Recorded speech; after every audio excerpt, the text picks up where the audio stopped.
So let's talk about Socrates. By the end of the 5th century BCE, Athens was a city on the edge. The Peloponnesian War had broken its empire, democracy had been overthrown and restored, and faith in the old gods was fraying.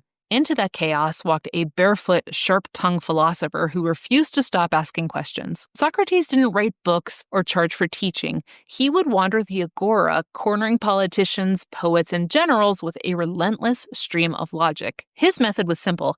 Ask someone to divine virtue, justice, or courage, and then dismantle their answer piece by piece until they realize they didn't understand it at all. To his students, this was wisdom, but to everyone else, it was public humiliation disguised as philosophy. He had followers, of course, bright young men like Plato and Xenophon, but his problems came with another student, Alcibiades. Born into wealth, trained in rhetoric, and obsessed with his own legend, he fought brilliantly for Athens during the Peloponnesian War, then was accused of desecrating statues and mocking the Eleusinian mysteries, the city's holiest ritual. After that, he switched sides to advise Sparta. While in exile, he seduced the Spartan queen, fled again to Persia, and somehow convinced Athens to take him back as a hero. Then he lost favor again, exiled for the third and final time, before being assassinated abroad. To Athens, Alcibiades became the symbol of everything that had gone wrong in a very kids these days kind of way. And to many, Socrates was the man who made him that way. The charges came in 399 BCE.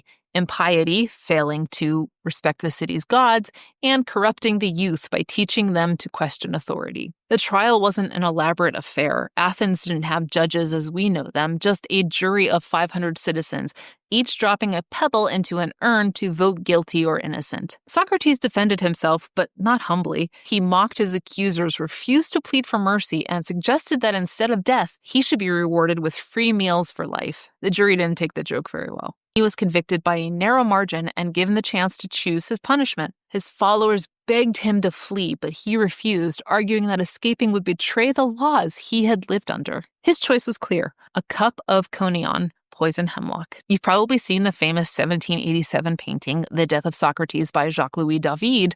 The philosopher sits upright on his cot, finger raised in eternal lecture, while his students weep around him. Plato's Phaedo describes it with eerie calm. Socrates drinks, feels the cold rise from his feet to his chest, and speaks until he can't. His last words, "Crito, we owe a cock to Asclepius,"